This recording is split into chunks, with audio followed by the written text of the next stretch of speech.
एक कौवे की 3 बातें आपकी जिंदगी बदल देंगी। जय श्री कृष्ण मित्रों, आज मैं आपको सुनाने जा रहा हूं एक कौवा की कहानी। वैसे कहानियां तो आपने सभी सुनी होगी, पर कहानी कहना क्या चाहती है हमें उस चीज पर गौर करना है। कहानी में कौवा, कुत्ता, बिल्ली जैसे पात्रों पर गौर मत कीजिए। महत्वपूर्ण पात्र नहीं है, महत्वपूर्ण है उन पात्रों के माध्यम से मिलने वाला संदेश। हर कहानी का संदेश मनुष्यों के लिए होता है और मनुष्यों को ही ध्यान में रखकर ये कहानियां बनाई जाती हैं। आज भी मैं आपको जो कहानी सुनाने जा रहा हूं, ये कहानी आपने बहुत जगह सुनी होगी, पर इस कहानी के माध्यम से मानव जीवन के लिए एक मार्गदर्शन दिया गया है जो आपके जीवन में कई परिवर्तन ला सकता है। तो चलिए कहानी प्रारंभ करते हैं। एक बार की बात है, किसी जंगल में एक कौवा का जोड़ा रहता था। वे बड़े आनंद से जीवन यापन करते थे, ना किसी तरह की चिंता, ना कोई दुख। वे अपनी जिंदगी से बड़े खुश थे। एक दिन वे भोजन की तलाश में उड़ते हुए जा रहे थे। तभी उनकी नजर सरोवर में बैठे एक हंस पर पड़ी। हंस पानी में किलोले कर रहा था। कौवा और कौवी ने जैसे ही हंस को देखा तो वे आपस में बातचीत करते हुए बोले, देखो ना, पानी में तैरता हुआ हंस कितना सुंदर लग रहा है। विधाता ने उसे कितना सुंदर सफेद रंग दिया है। अवश्य ही वो अपनी जिंदगी से बहुत खुश होगा। और हमें देखो, हम कितने काले हैं।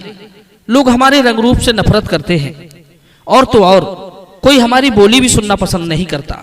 नाम भी कोई खास नहीं, कौवा। हंस का तो नाम भी बड़ा प्यारा है, हंस। सब उसका सम्मान करते हैं। ऐसी जिंदगी यदि हमारी होती तो जीवन का रस ही कुछ अलग होता। काश हम भी हंस होते। मित्रों, कौवा के मन में हंस बनने की इच्छा हुई। वो अपनी यही इच्छा को लेकर ब्रह्मा जी के पास पहुंचा और बोला, हे सृष्टि के निर्माता, आपने संसार के सभी जीव जंतुओं का निर्माण किया है। सबको आपने इतना सुंदर जीवन दिया है, पर हमें क्यों इतना पिछड़ा, घृणित और असभ्य नाम और शरीर के साथ दुनिया में भेज दिया।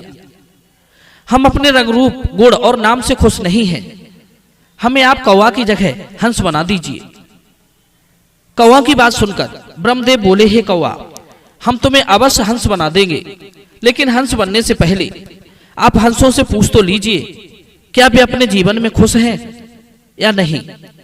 ब्रह्मा जी की बात सुनकर कौवा दौड़ा दौड़ा हंस के पास पहुंचा और बोला, अरे भाई हंस, आप कितने किस्मत वाले हो जो विधाता ने आपको हंस बनाकर भेजा है। क्या मस्त जीवन है आपका। रंग रूप से भी बहुत उजले हो। आप तो अपनी जिंदगी से बहुत खुश होंगे।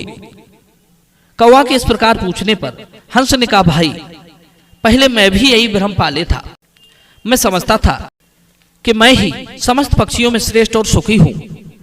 मुझे अपने रंग रूप पर बड़ा घमंड था, लेकिन एक दिन मैंने तोते को देख लिया। मेरा सारा गर्व चूर चूर हो गया। क्या भांत भांत के रंगों से सजाया है तोता को विधाता ने। उसके रंग रूप से आकर्षित होकर सब लोग उसे पसंद करते हैं। उसकी बोली बड़ी प्यारी होती है।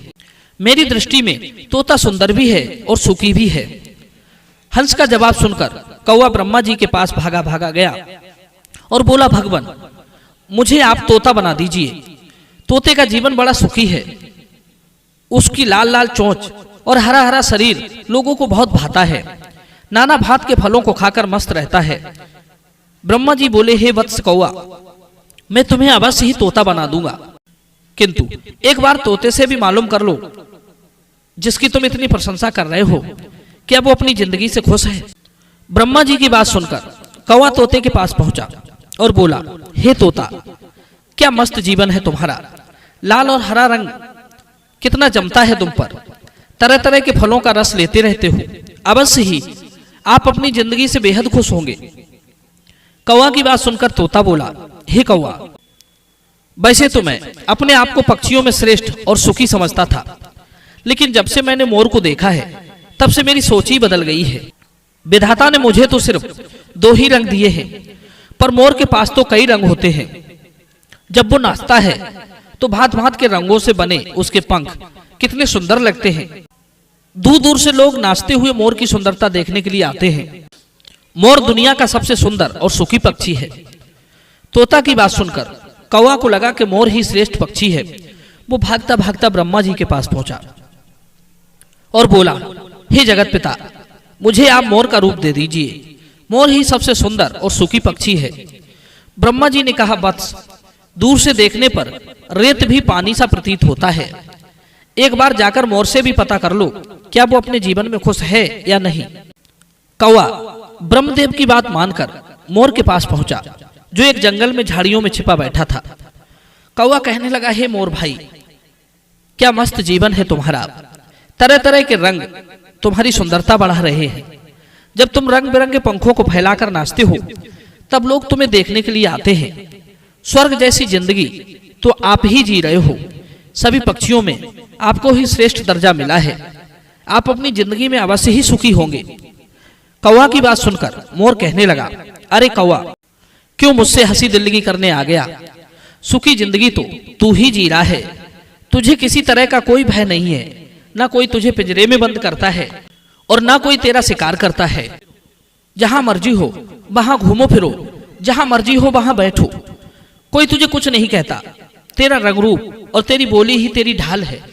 स्वतंत्र होकर घूमना, जैसी मर्जी हो वैसा भोजन करना। पर हमारी तो सुंदरता ही हमारी जान की दुश्मन है। लोग देखते ही पंख नोचने का प्रयास करते हैं। कहीं एकांत स्थान ढूंढकर अगर नाचना भी चाहें तो कुत्ते खाने को झपटते हैं। कुत्तों की छोड़ो, शिकारी मनुष्य भी हमें मारकर अपना शिकार बनाना चाहते हैं। हमारे पंखों को ले जाकर बाजार में बेच आते हैं। यदि कोई अचानक हमला कर दे तो हम एकदम से भाग भी नहीं पाते। पंखों के भार की वजह से ज्यादा ऊपर तक भी नहीं उड़ सकते। बेमतलब का बोझ हमारे पीछे बांध दिया है। आज सुबह एक शिकारी ने हमारे पंख नोच लिए। जैसे तैसे जान बचाकर इस झाड़ी में छिपे बैठे हैं। एक पल का पता नहीं, हर समय भय के साथ जीना पड़ता है। ऐसी जिंदगी किस काम की। अगली बार ईश्वर से प्रार्थना करूंगा कि यदि वे मुझे पक्षी बनाए तो फिर पक्षियों में कौवा ही बनाए, जिससे मैं बिना चिंता फिक्र के स्वतंत्र होकर घूम सकूं। मोर की बात कौवा के भली भांति समझ में आ चुकी थी कि हम व्यर्थ ही दूसरों को सुखी जानकर उनके दुखों के पीछे पड़े रहते हैं। वास्तविक सुखी तो मैं स्वयं हूं। इस प्रकार कौवा अपनी कौवी के पास जाकर समझाने लगा, हे भीरू, अपनी इच्छाएं और आवश्यकताएं यदि हम सीमित कर लें, दूसरों से स्पर्धा करना बंद कर दें, जो प्राप्त है उसी में संतुष्ट हो जाए, तो जीवन अपने आप सुखी हो जाएगा। परंतु हमें अपने आप को इतना संतोषी भी नहीं बनाना चाहिए, क्योंकि संतोष सुख तो देता है पर प्रगति नहीं। पर यहाँ पर बात दूसरी हो रही है। हमें अपनी तुलना किसी से नहीं करनी चाहिए कि जैसा वो है वैसे हम भी हो जाएं। यह सोच सिर्फ दुख प्रकट करती है। हम धन से दूसरे की बराबरी कर भी लें, पर स्वाभाविक गुण तो अलग ही रहेंगे। फिर क्यों दूसरे की बराबरी करने की सोचकर दुखी होते हैं। कभी कभी हम लोग जब औरों को देखते हैं तो उन्हें अपने से अच्छा खाते कमाते देख हमें ईर्ष्या होने लगती है। हम भी सोचते हैं, काश हम भी उसकी तरह होते, उसकी तरह हम भी खाते कमाते।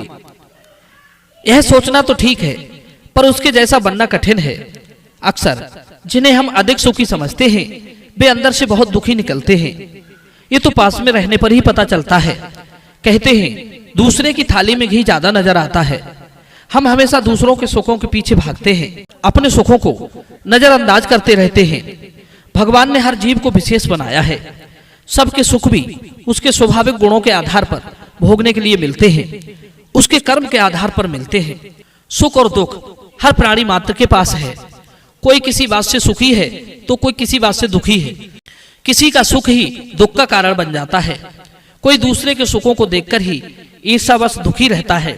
इसीलिए अपने को विशेष बनाइए, अपने में संतुष्ट रहिए, अपने दुख से दुखी और सुख से सुखी रहिए। यही जिंदगी है, यही जीवन का आनंद है। जय श्री कृष्ण।